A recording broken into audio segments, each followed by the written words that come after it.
નમસ્કાર. આકાશવાણી અમદાવાદ વડોદરા પ્રાદેશિક સમાચાર રિદ્ધિ ઉંધાડ વાંચે છે.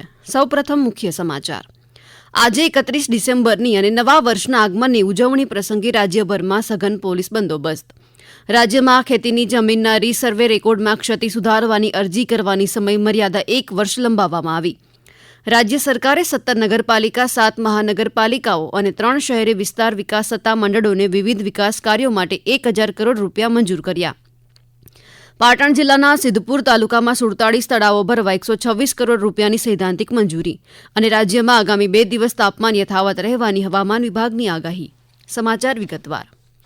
31 ડિસેમ્બર અને નવા વર્ષના આગમનની ઉજવણીને લઈને દારૂની હેરાફેરી રોકવા રાજ્યભરમાં સઘન તપાસ ચાલી રહી છે.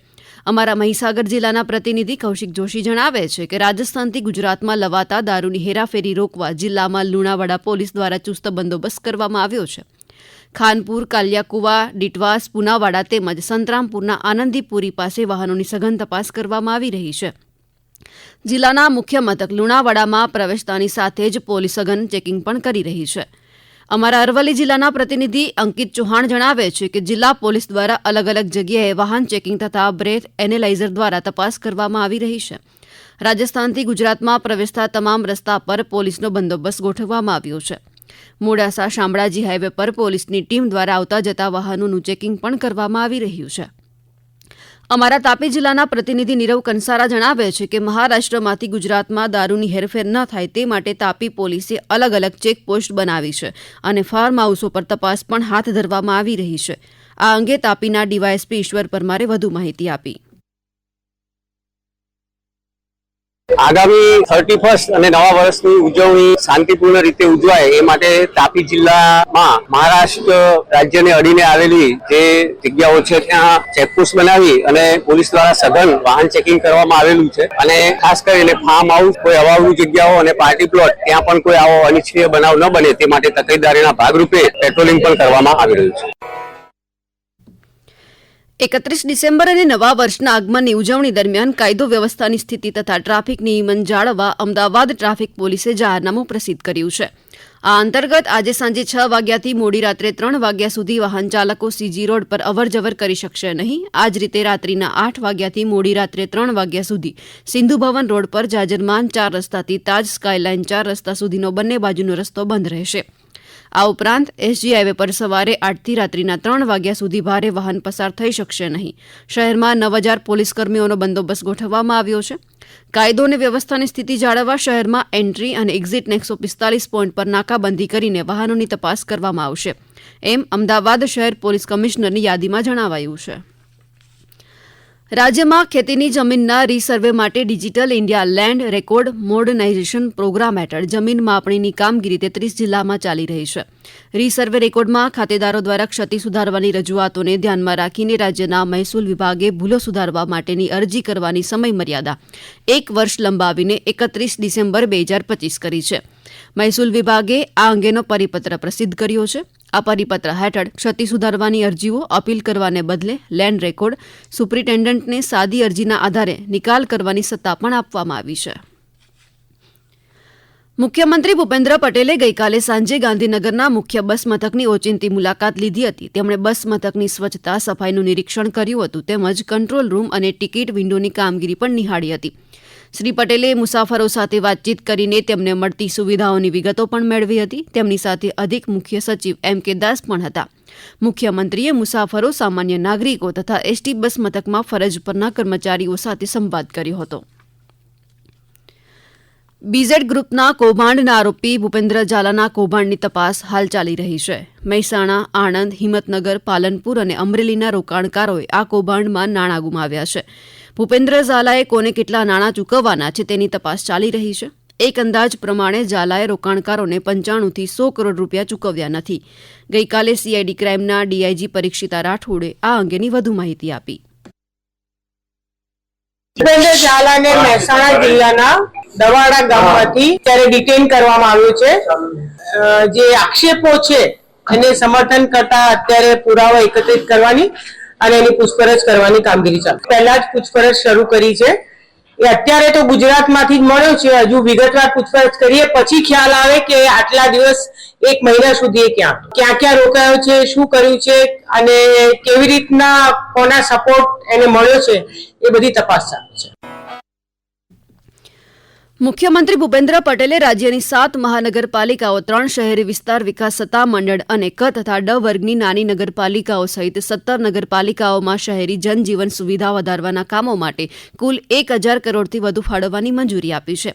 મુખ્યમંત્રી શહેરી સડક યોજના અન્વયે કુલ 141 કરોડથી વધુ રૂપિયા મંજૂર થયા છે. તેમાં નવી રચાયેલી મુન્દ્રા બોરાઈ નગરપાલિકાને ચોમાસામાં ભારે વરસાદથી માર્ગોને થયેલ નુકસાનની મરામત અને નવા માર્ગો માટે 7 કરોડ 75 લાખ સહિત વાઘોડિયા નગરપાલિકા માટે 4.46 કરોડ, ડભોઈ માટે 1.75 કરોડ તેમજ 3 મહાનગરપાલિકાઓ જૂનાગઢને 25 કરોડ, જામનગરને 47.53 કરોડ તથા ભાવનગરને 54.88 કરોડ રૂપિયાની રકમ મંજૂર કરવામાં આવી છે.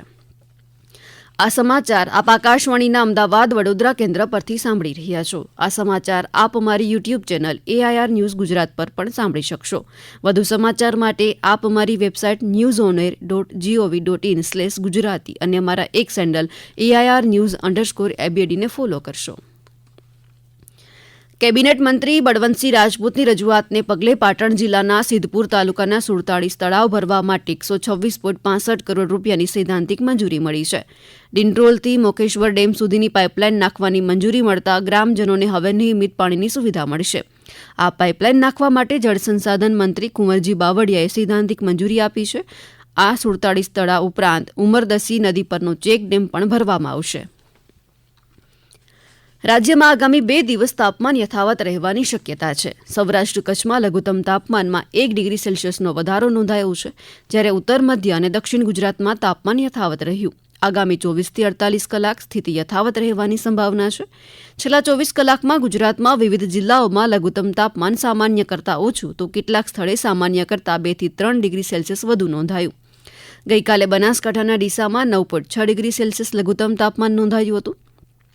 રાજ્યના 4 મહાનગરોમાં પણ લઘુત્તમ તાપમાન ઘટ્યું હતું. અમદાવાદમાં 13.7 ડિગ્રી, વડોદરામાં 16.2 ડિગ્રી, રાજકોટમાં 11 ડિગ્રી અને સુરતમાં 18.2 ડિગ્રી સેલ્સિયસ લઘુત્તમ તાપમાન નોંધાયું હતું. હવામાન વિભાગના ડાયરેક્ટર AK દાસે વધુ માહિતી આપી.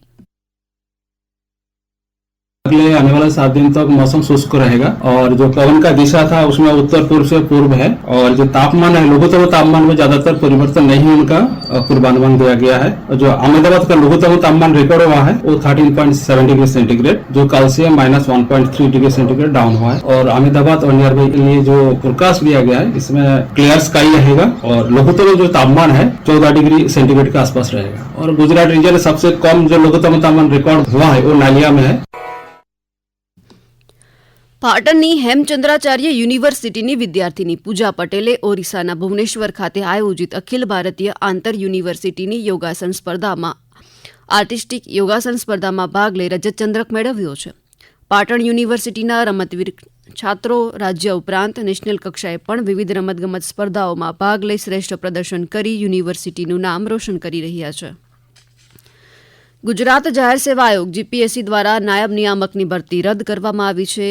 ગુજરાત આંકડાકીય સેવા વર્ગ 1ની 1 જગ્યા દિવ્યાંગ ઉમેદવારો માટે ખાસ ભરતી ઝુંબેશ હેઠળ ભરવાની હોવાથી ભરતી રદ કરવાનો નિર્ણય લેવાયો છે. અલગ અલગ વિભાગો સાથે ચર્ચા બાદ વર્ષ 2025નું ભરતી કેલેન્ડર બહાર પાડવામાં આવશે એમ આયોગના ચેરમેન હસમુખ પટેલે જણાવ્યું હતું. પાટણમાં લાયન્સ આંતરરાષ્ટ્રીય રિજિયન 4ની રિજિયોનલ પરિષદ યશ યોજાઈ. આ પરિષદમાં પાટણ અને બનાસકાંઠા જિલ્લાની લાયન્સ ક્લબોએ ભાગ લીધો હતો.